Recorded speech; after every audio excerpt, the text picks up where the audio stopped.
Well, thanks for coming, guys. I think there'll probably be a few more people trickling in. I was getting text messages of sorry we're late and stuff. But today, normally what we do, normally we're downstairs in that big room.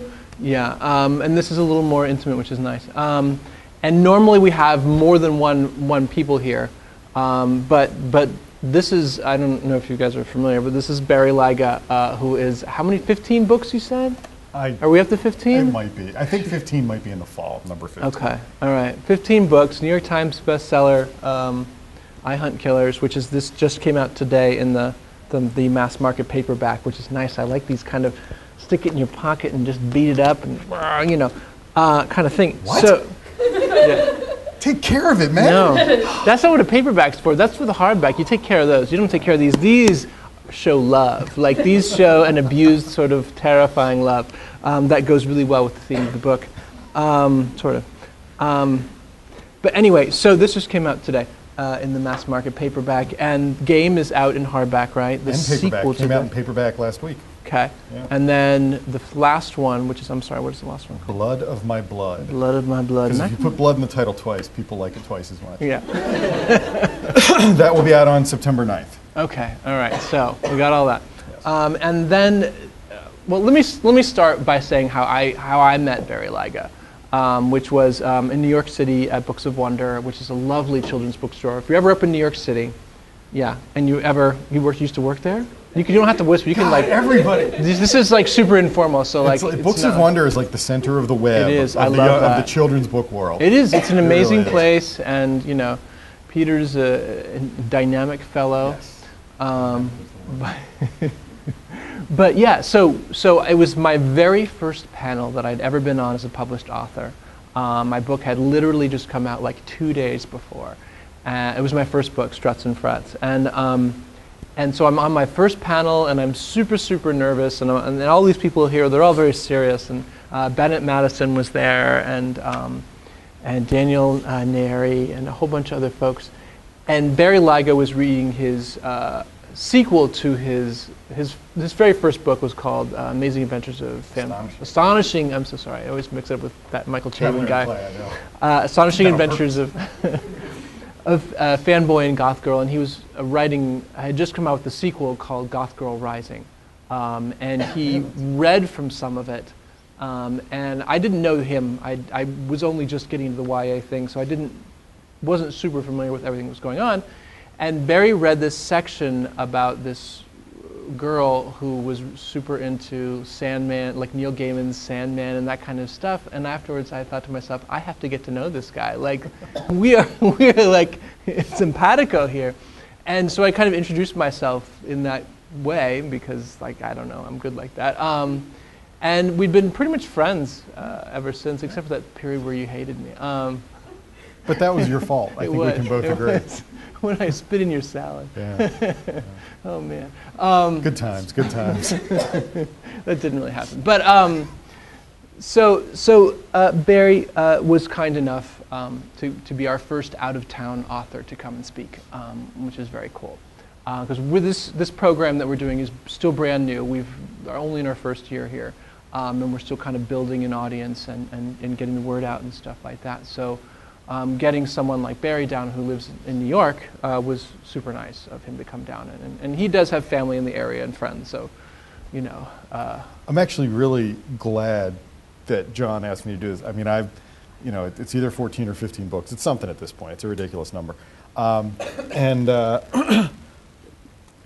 doing this for 8 years now, and, I've traveled all over and I've done a lot of really cool stuff. But this is the first time I have ever done a publishing event in the DC area. Really? And I have family here, I have friends here, and man, DC has snubbed me for 8 years. So thank you. I'm really psyched to be here. This is cool. I'm glad to be here. It's good to hear. Well, I mean, it's not good to hear that, you know what I mean? Like, but I think a lot of it is only recently has DC started to kind of step up and be more interested in young adult literature. Thanks to people like you. Well, I mean, I've noticed a huge shift to politics and prose as well, and that kind of stuff. New ownership and new folks over there. So I think there's dare I say, some respectability, which is a little scary, right? Because with respectability comes great responsibility. Isn't that how it goes? Something like that. All right. So, obligation. I'm going to do my best James Lipton here, Barry Lyga. And because mostly what we do, there's a lot of panels and a lot of stuff that talk about the nuts and bolts of like the business side of publishing. And one of the things, Jessica Spotswood, who's the other author who co-runs this with me, she's the sort of woman behind the scenes, and usually is one who finds a lot of our authors to talk and stuff like that. And one thing that when we talked about what we wanted to accomplish with this was to have this be more of a craft-based thing, to actually talk about writing. And as we've gone throughout the year, we started with more broad topics, and then we got kind of narrower into really specific focused things, and people seem to really respond to that. So probably next year we're going to do a lot more very focused topic, like specifically talking about pacing or structure or character development, that kind of stuff. But to kind of round out the year, I wanted to bring somebody down and kind of go over a kind of a bigger picture of writing, and obviously what Barry and I talk about, this is stuff that this is his way of doing it. It's probably very different from my way and probably very different from your way of doing it. We all have our own way, but so keep that in mind. But I do want to really kind of dig into some of the nitty gritty here. So let's get started with kind of the origin story of Barry Lyga, writer. So when you were bitten by that radioactive typewriter, and my finger got caught between the carbon and the little platen, and stung, and ink got into my veins. Oh man, this is already getting us off the rails. I knew this was going to happen. Comic book nerds. Should never have two of them together. So Barry, but seriously, at what point were you consciously aware that you wanted to be a writer? I was notoriously in my family. I knew from the time I was about 6 or 7 years old. There is a story now. I remember this, but maybe I'm remembering other people telling me. You know how that goes sometimes. But I have a very clear memory of saying to my grandmother when I was about 6 or 7 years old. She said to me, "What do you want to be when you grow up?" And I said, "I want to be a writer," because my voice hadn't changed yet. And she was this great old Jewish lady, and I remember she looked at me and didn't miss a beat, and she said, "Oh, that's nice. You want to starve." And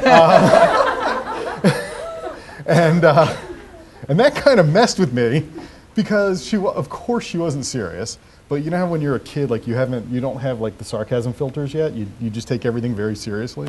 So I took it very seriously. I'm like, it wasn't that I couldn't be a writer. It's just if I was, I would starve. Right. And I like the idea of writing, but I like the idea of eating too.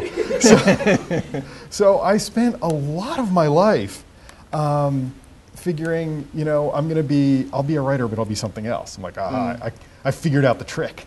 I'm going to be a teacher / writer. I'm going to be a lawyer / writer. I'm going to be a physicist / writer. And what point did that dawn on you? Well, I don't know when that occurred to me. That's a very mature thing for a 6-year-old to think. Yeah, I was a weird kid though. Oh, well. But then, in 8th grade, it was for a week, it was going to be priest / writer. Yeah, I don't even know if they let little Jewish kids become priests, but that was part of the plan. And then I discovered girls. I was like, no. So, yeah, but it kicked in relatively early. I was aware from a pretty early age, and until you said it, it never occurred to me that maybe this is strange for a kid, but it occurred to me from a fairly early age that, you have to do something. You have to make a living, Right. So I had all these plans and everything, and that was always my plan. And that was my plan all the way into college, until probably first semester sophomore year, where I was dutifully cranking along on a pre-law track and realized I fucking hate this.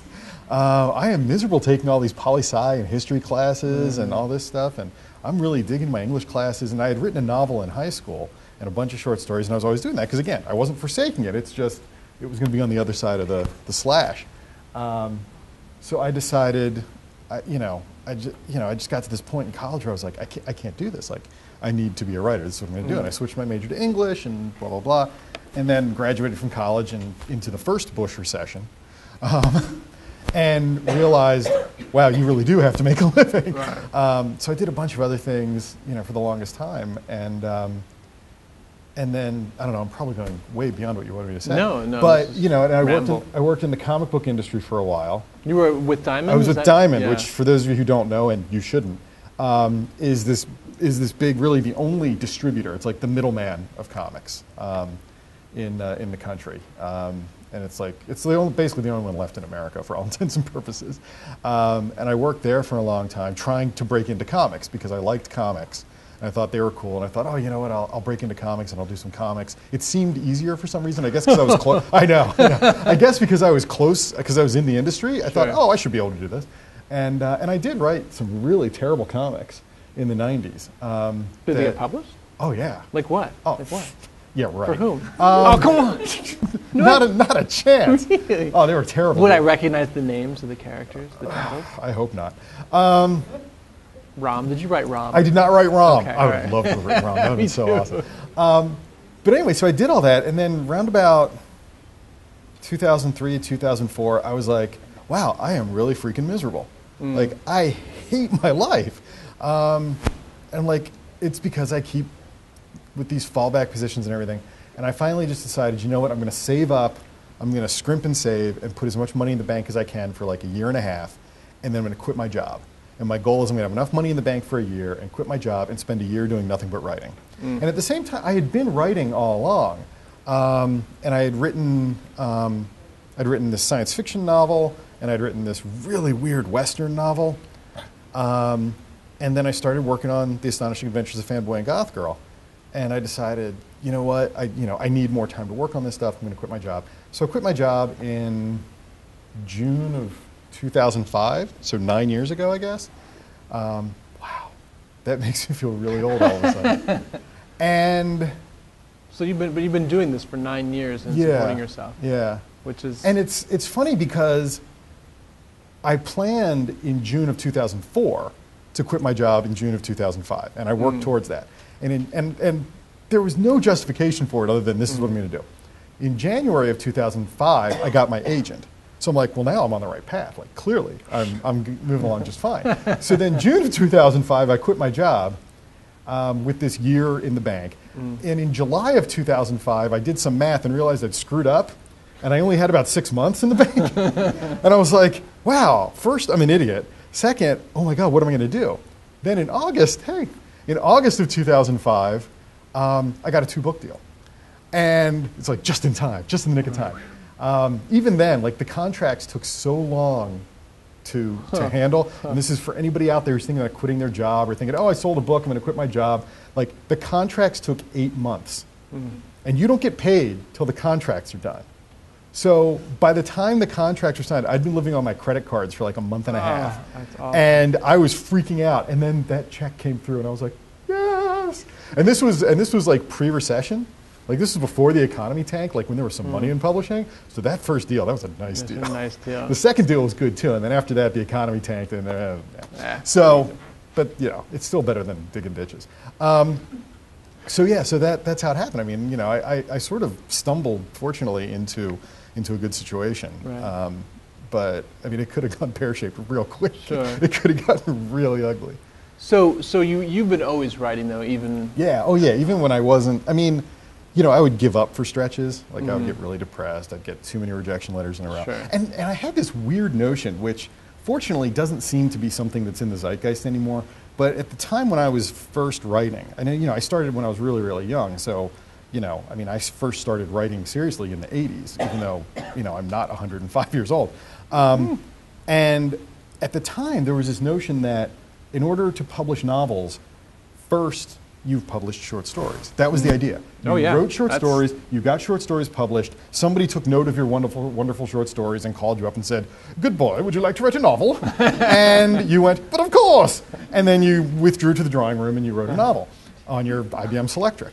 And so I had this idea in my head and I kept doing this. And here's the thing, I am a massively shitty short story writer. So I was churning out all these short stories and they were going nowhere. Yeah. And I was like, I'm never going to get to write novels. And then finally one day I was like, screw this, I'm just going to write novels.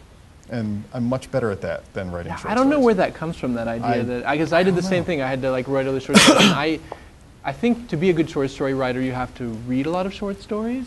and I don't. I've always read Well, novels. I did. I mean, I was a voracious short story reader when I was a kid. Like, I loved Asimov and Poe and Joe Haldeman and a lot of science fiction, like a lot of science fiction short stories. I just devoured that stuff. But I wasn't very good at writing them. It's a totally different skill set. It is. Like to write a short it story and to write a novel. way. Stephen King compares it to the difference between a quick kiss and an extended love affair. It's like they're both great, Right. but they're not the same thing at all. Right. And one isn't just a shorter or longer version of the other. Well, no. I mean, I think that my experience was constantly like I thought I would have an idea for a short story, and then after like 50 pages, I'd be like, You'd go, "This shit, is a long story." This is not a short story anymore. I had that happen a lot. Yeah. So that was always my thing, and I was unable to gauge, and rarely had an idea that could fit in that kind of thing. It's almost like writing a poem or a haiku. It has to be kind of. It has a kind of crystalline quality to it. I have enormous respect for people who can do that. I mean, not to denigrate what you and I do, but I feel like in a way it's almost a little easier to capture the audience and to give the audience some sort of an emotion or an epiphany when you have 500 pages. Because there's so much going on there that something's going to hit. Yeah. Of course, the trick is you got to keep them interested for the 500 pages. Right. Whereas with a short story, you've got like 5 pages, 10 pages, and you've got to give that person a complete experience and some sort of an emotion, some sort of an epiphany, and they've got to be able to extract something from that in just 5 or 10 pages. It's like a hyper-concentrated form of fiction. Well, do you know what I've been doing lately? And this is probably terrible of me, but I've been doing other. It really is. It's terrible. Most Stop doing it. You'll go blind. Yeah. Another story. I almost went there, but okay. But so I've been doing some like anthology writing, like writing short stories for anthologies lately. Yeah. And I've been using them as experiments, which is terrible because it's basically I'm not writing it for the reader. I'm writing it for like me to like figure something out. You know what I mean? That's how you do it, man. But like because you can take a chance on a short story in a way that you could never do for a novel. I mean, come up with some sort of high concept thing and be like, how would this play out? Well, you can experiment because you don't have to maintain something over the course of 300, 400, 500 pages. Yeah. Like, did you read Room by Emma Donoghue? I didn't. Did anybody here read Room by Emma Donoghue?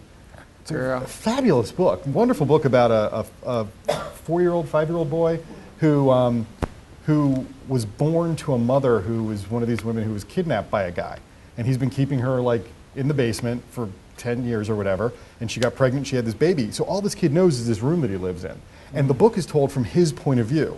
So, imagine a kid who has never seen the outside world and can't imagine the outside world, and all he knows is what's in this room, and it's told from his point of view as a 5-year-old. And I'm reading this book, and this isn't a spoiler really, but I'm reading this book and I'm waiting for the moment where she jumps ahead like 10 years so that we can get a more no, hell no. She maintained that voice for like 500 pages. And I was blown away. I was like, I would have shot myself if I tried to maintain that voice and that perspective for that long. Like, I would have given up. I would have said, I've got to cut to another point of view. I've got to jump ahead. I've got to do something. And no, she was like, fuck it, I'm sticking to this. And I was amazed. And that, in a short story, that's a lot easier to pull off. That actually brings up something I wanted to talk to you about. When I look at kind of like your body of work, if we can get a little... My body of work. If you will. One thing that strikes me as kind of consistent throughout all of your work is there is a really palpable, grounded, emotional truth to it. Like kind of this unrelenting,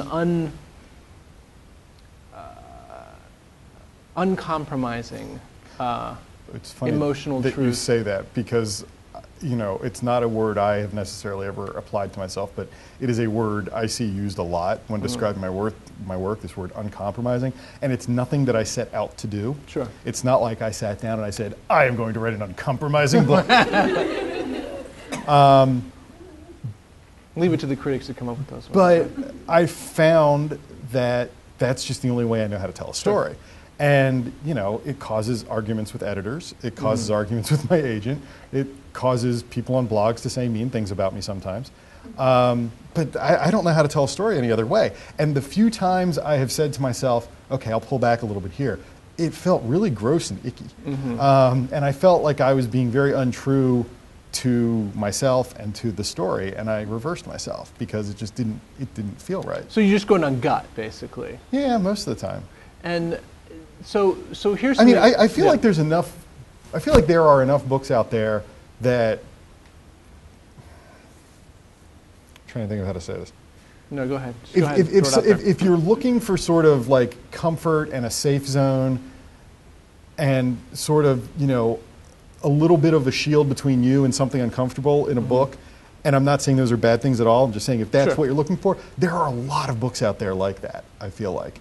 And so I don't feel, you know, not every book is for every reader. And no, absolutely not. If the uncompromising nature of my books bothers you, don't read them. Right. I'm not offended. So one thing, when you kind of have this very clear, very sort of honest emotional quality to your writing, you know, like, has anyone read this? Excellent. There's one. Thanks, man. It's so good. And I swear I only gave him $10 before he came in. No, but it's you know, if I can just derail my own stuff to kind of make you feel uncomfortable for a second. When I read the opening chapter of this book, I was like, you fucking bastard. You know, because it's so. I get that a lot. It's so just like you want to read an excellent opening to a novel that tells you exactly who this is, exactly what they want, exactly what they're frightened of, and who the kind of major players are going to be. I mean, it sets the tone with a breathtaking precision. Thank you. Yeah, no problem. I mean, well, in the sense that, like, I mean, you know, like, I was a little jealous, but you know, but super impressed. I mean, it's perfect. But the main character is his name is Jasper. Short, people call him Jazz because that sounds cooler. Jasper sounds like a hillbilly. Jasper. Yeah, exactly. And his father was the most infamous serial killer in the country, right? Pretty much. Yeah.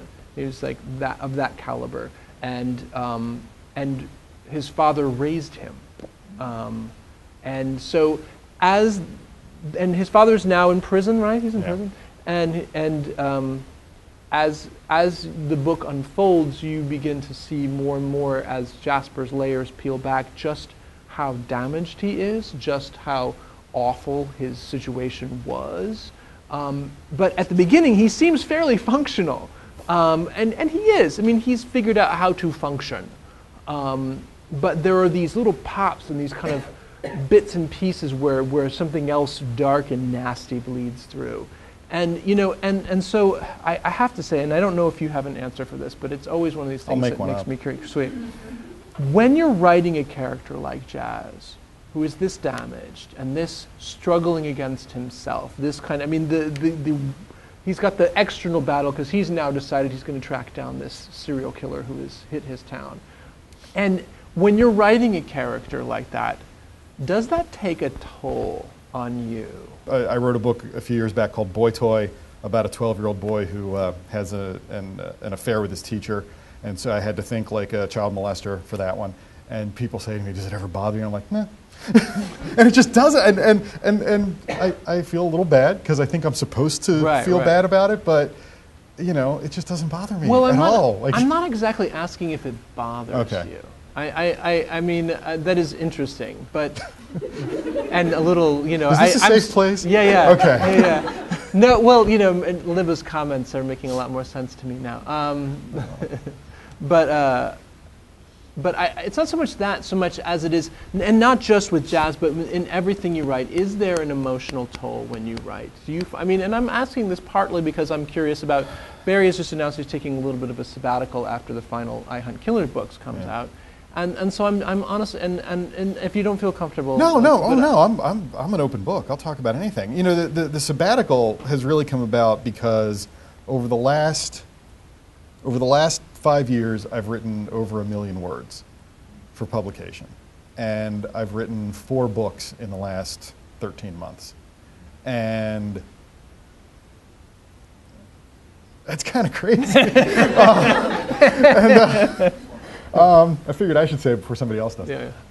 So I just, I got to this point. My wife looked at me one day and she said, "Yeah, you're sort of a mess," and she said, "You need to take a break." And I said, "Yeah, that's not what I do. Like I just keep writing and writing and writing." And I promised her I'd take like a couple weeks off, and She said, no, I mean more like months, you know.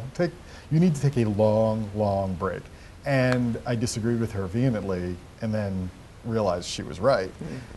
So the sabbatical isn't so much for the sort of emotional toll of identifying with the characters or immersing myself in the characters. It's just, you know, pure burnout. It's just, you know, I found that when you do that and you get to that point, you start questioning yourself when you shouldn't question yourself. You stop trusting yourself, and you also start compromising when you shouldn't, and it becomes difficult to accept advice.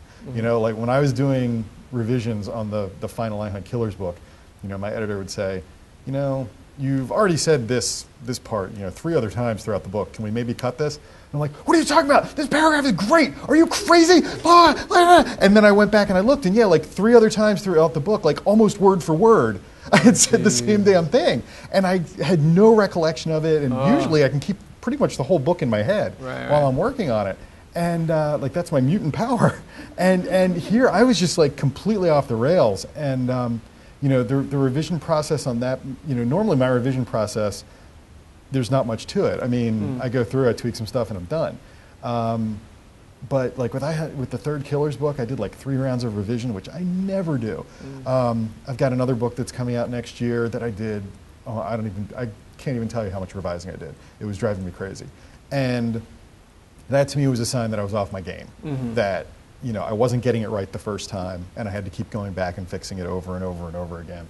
And I just realized, yeah, I need some time off, and I need to chill out a little bit. Of course, what you're describing is like my writing all the time. Well, no, but that is most people though. Like I thought the way I did it was the way everybody did it, but then as I became friends with more and more authors and talked to them, I realized, oh, like I'm this weird freak. Yeah. Absolutely. Like you and David. Like I mean, you know, when I write a book, like what you see there is like 90% what I wrote the first time. Right. You know, like I make really small tweaks to it, and it's just how I do it. I mean, and part of the reason is because Here, this will make you feel better. Part of the reason is because all the work you do after the fact, I just do it ahead of time. What does that mean? Like, I do so much thinking about the book before I ever sit down to write it that I've already worked my way through most of the things that, and without writing anything down, I've already worked through most of the problems that you discover after you write it. I just figure them out ahead of time, but it takes me probably just as long. It's just I'm not sitting in a chair doing this for the same amount of time. I'm sort of lying on the sofa staring at this ceiling, you know, and people think I've had a stroke or something like that. And you know, and I can keep it all in my head, which comes from being a comic book geek as a kid and remembering the difference between the Earth 2 Superman and the Earth 1 Superman. You know, like I can remember all that stuff, and I'm terrified of the day when I start forgetting those things because I have no system in place for writing this stuff down and keeping track of it that way. It just all exists up here.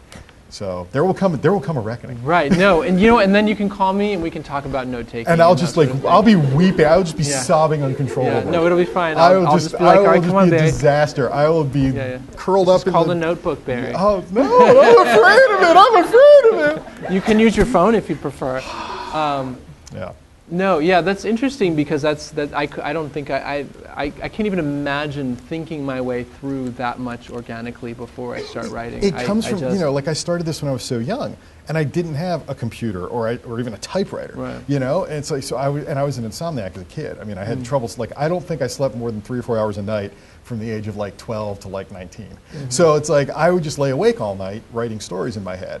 I did do that too. Which probably didn't help me fall asleep because then I'd get caught up in it and stay up even longer. And then I would just have them memorized. And then at some point, I would just keep going over and over and over them until they were right. And then I'd sit down and write them out. That's really crazy. But again, like, that's me. I'm a freak. Like, you know, people say to me, how do you do this? How do you do that? I'm like, I'll tell you, but I don't know if it's going to help you unless you're unfortunate enough to have the same brain configuration that I have. Right. You know, people ask me to talk about revision, and I'm like, I got nothing. So another thing that's always kind of impressed me whenever we talk about writing, you and I, which we also do when there's not people around. It's much more fun when there's people around. Yeah. When I make like jokes, like there's nobody to laugh because he won't laugh, you know, whatever. You gotta keep him in his place. Yeah. So, but one thing that always impresses me whenever we talk about writing is how confident you are.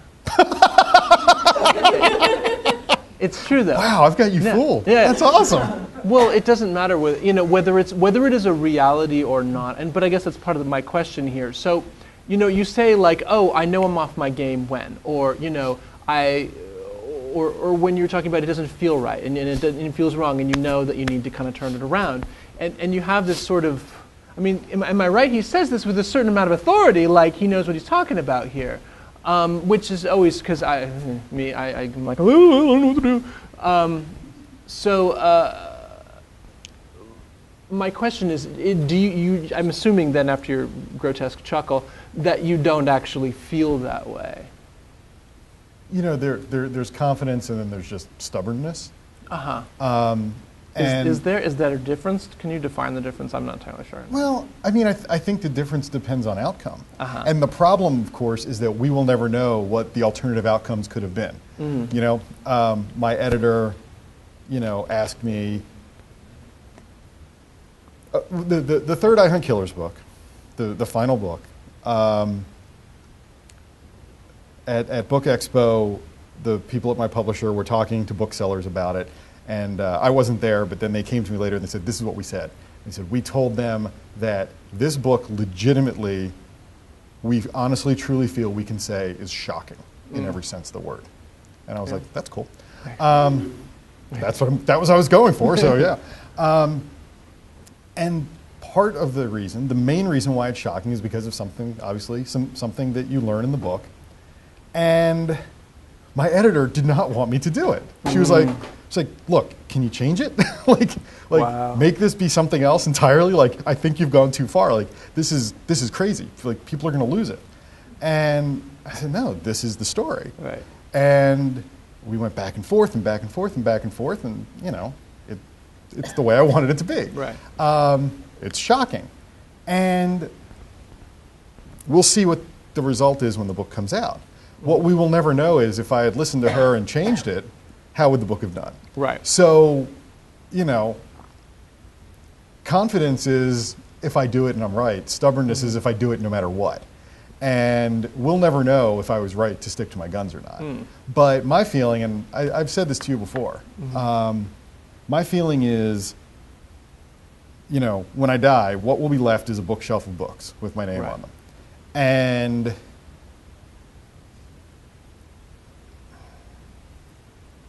I want those books to be the way I wanted them to be. I don't want people to look at them and go, well, with this one he was chasing the dollar, and with this one he was trying to win an award, and with this one he was, it's like, because you never know. You could write a book trying to chase the dollar. You could write a book going, this is going to be really commercial, and then it flops. And then you've lost twice because you've wasted the time where you could have written a book you really wanted to write, and you didn't get the money anyway. Right. So I would just rather write the book I want to write, tell the story I want to tell, let the chips fall where they may. And if it works out well, great. If it doesn't, I still win because the book I believe in exists in the world. Right. No, I mean, that I often think much the same. But I told you to. Yes, you did tell me. But one thing, so kind of tangenting slightly off of that, though, and this is where I was kind of going initially. Anyway, is this idea? So you develop this confidence or stubbornness or whatever it is, but you learn to kind of fight for or advocate for what you want the story to be, and you're like, this is the story. A lot of kids, I don't know, you probably have the exact same experience. So many kids, usually at the end of a thing, some kid comes, shuffles up to you at the end of a thing, kind of on their own. They're like, do you ever feel like you're not sure if your stuff is good, or, and you get that kind of that embarrassed, like I want to write, but I'm just scared. Your books are fine, Jon. Thanks. But I mean, I get that a lot, particularly from boys. Interestingly, maybe it's just because I'm a guy, they feel like they can approach me. Yeah. But a lot, almost every time, some kid comes up at the end and seems to kind of shuffle around this idea of asking me, like, how do you deal with the doubt? How do you deal with not knowing if your stuff is good? How do you deal, and what if somebody tells you it's not good? And so I guess my question to you, Barry, is like, what is your take on that? Well, my personal Lord and Savior, Bruce Springsteen, once said that faith and doubt are like crucial components. You've got to have absolute faith, but at the same time, doubt tempers your faith and makes it real. If you have no doubt, your faith is meaningless. Right. And I think about that a lot. I mean, you've got to believe in what you're writing. You've got to believe in your talent. You've got to believe in your story. But at the same time, you do have to question it because you will find better ways to communicate. You will find a better way to shape the story, a better way to tell the story. I really think it's a question of figuring out for yourself what is this? What is the central kernel to this? What is it that makes this unique? And if somebody wants you to change something and that something is crucial to that core, you can't do it. You know, my editor, it's funny, you mentioned before that it was the psychological stuff that really got to you about killers, not the external stuff. And that's exactly how I feel. Like, to me, the worst stuff in these books is not the blood, the gore, the bodies, and there's plenty of blood and gore and bodies. That's not the worst stuff. The worst stuff is the stuff going on in his head. And, you know, my editor at one point said to me, you know, can you tone this part down? And I just laughed because I was like, that's what's bothering you? Like, all the stuff going through his head, and you're worried because of the way I describe, you know, these intestines lying on the ground or something? And I was happy to tweak it a little bit for her. I mean, I don't think I did it as much as, I think she would have been happy if I'd just taken it out entirely. But I tweaked it a little bit, made it a little less pungent, shall we say. Because that's the core of the book, is not how many ways can I describe a dead body. The core of the book is what's going on in his head. So the other stuff is window dressing. So I had no problem with that. But if she had said, you know, can you make Jazz a little more sane? Can you make him a little more likable? Right. That's the word I hate. Can you make him a little more relatable? Can you make him, you know, somebody who girls would want to be his girlfriend? You know, I'm like no, like, he is who he is. He is what he is, and that is the most important thing about the story. And I'm not going to compromise on that. I'm not going to back down on that. Do you ever feel that, like, protective instinct for your characters? Not necessarily over the characters, but over the stories. I mean, I sort of look at it holistically. You know, I tend to pick favorites. It's terrible. Really? Yeah, I mean, that's funny. Like, people say, "Who's your favorite character you've written?" And it's always the bad guys for me. Yeah, well, you know? That's why I write stories about bad guys. Yeah, I mean, you know, like Billy Dent is like my favorite character, and Eve Sherman, who's the child molester in Boy Toy. I'm just like, you know, like, she's horrible, but she's a cool character. Awful human being. A character like Billy Dent, though. I mean, did he just kind of, like, come in a lightning bolt, or? Yeah. He was just, you know, Billy Dent is the father, the crazy, scary, the father in the book. Terrifying father. You know, my big thing with Billy was serial killers in our popular culture tend to follow certain paths. They all tend to be these sort of grim, dour, portentous figures. You know, they're these, you know, the night bleeds with souls, and I will collect them. You know, like they're these freaking, you know, you know, Victorian wannabes, and it's just, they're all like that. And I'm like, no, like, I want to do, like, the world's first self-actualized serial killer. Like I picture, like, when Billy was like 16 or 17 and he was in high school, they called him down to the guidance counselor's office to take one of those personality inventories that you take, you know, and he took it, and they did the test results, and they looked at him and they said, well, Billy, according to these test results, you would do best in some sort of job where you get to torture and murder people horribly. And he went, oh my, you're right, that would be great. And he went off and did it, and he did it for like 20 years before he got caught. And he was really good at it, and he loved what he did, so he's a happy guy.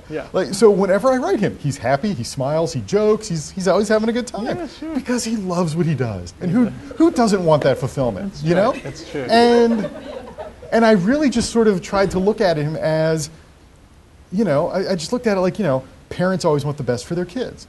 Billy's no different. He wants the best for his son. And to his way of thinking, the best thing for his son would be to follow in his footsteps and go off and be a great serial killer. I'm happy. Just like You'd be Dad. happy too. You know? Yeah, like, just want their child to be happy. Come on, boy, just do what Daddy tells you to do and everything's going to be all right. You know, that's Billy.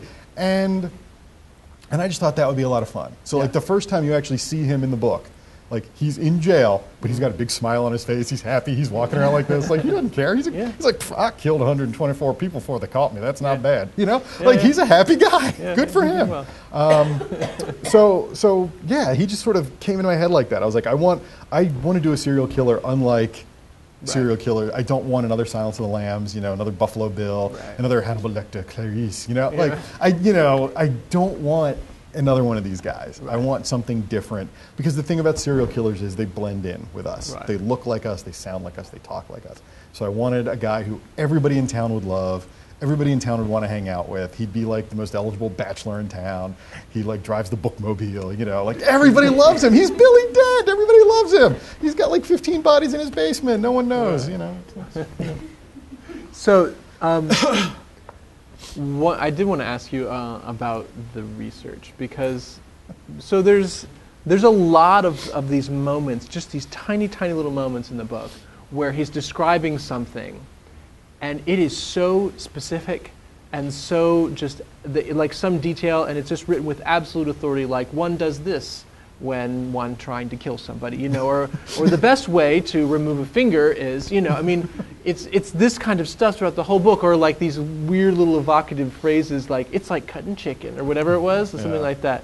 When talking about, when Billy's like teaching his son about how to cut people, you know, it's like, and there's something kind of evocative about that, because you know what it's like to cut chicken, or at least most of us know what it's like to cut chicken, so you can actually, whether you want to or not, you're like, oh God, that's what it's like to cut a person. That helps. Yeah. Oh no, yeah. So there are so many specific little details in here. How, like, did you just wing that, or is that like? I mean, you know, we're living like in the post, what was that shitty book? Post Da Vinci Code era, where people, like, if you're not accurate down to the micron, people will say your untrue book isn't true enough. Like, you do know there's two sections in the library. There's fiction and nonfiction, right? But people demand this rigid adherence to the real world. And I knew that going into it. So I spent like 3 months beforehand doing all this research.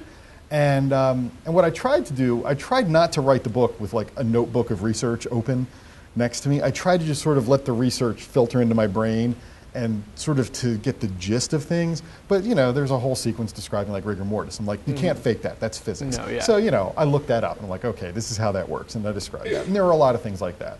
And I tried to keep it, you know, as grounded as I could. You know, John Grisham had a book come out, I think last year, called The Racketeer, which is a really cool book.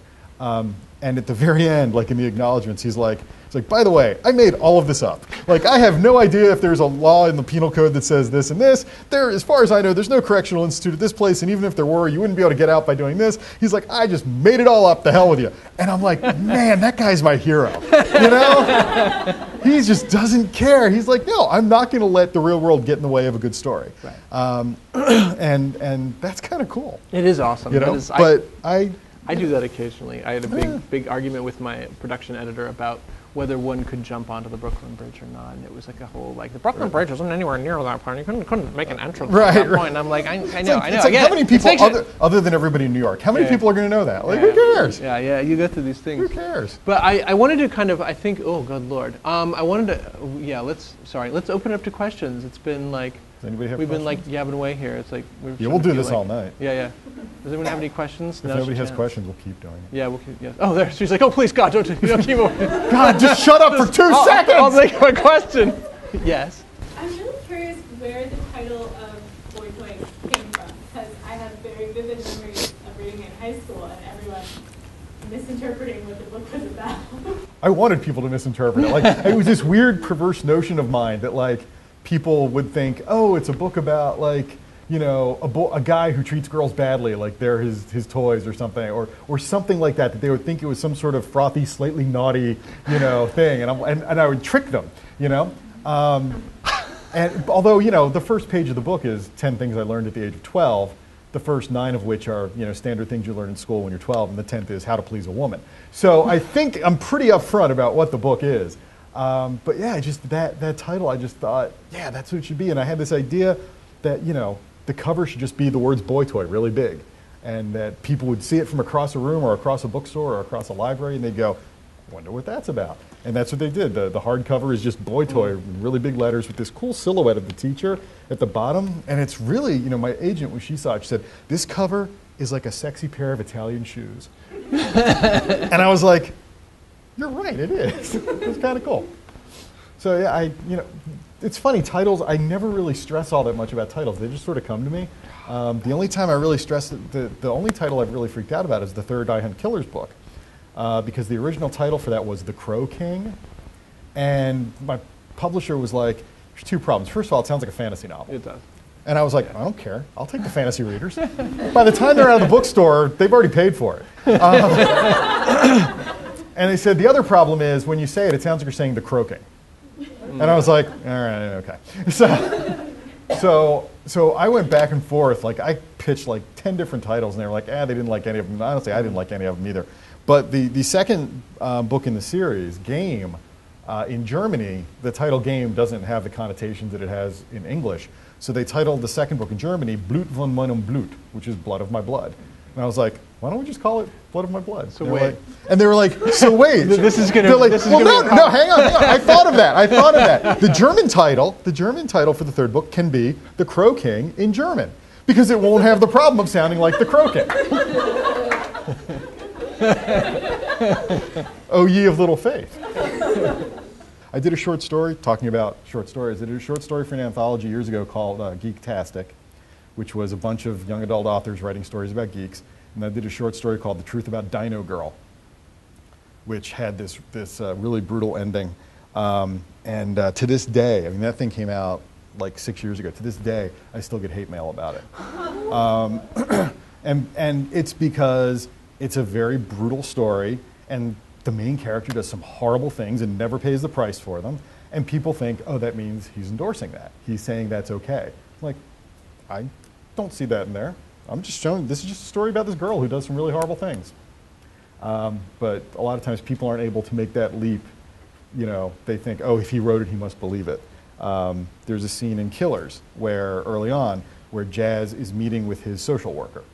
And he's sort of assessing her. And she's like, a woman in her 30s. She's aging out of her childbearing years, and this is how he can manipulate her, and blah, blah, blah. And, she's weak here and strong here, and he can manipulate her this way to get her to do this, and blah, blah, blah.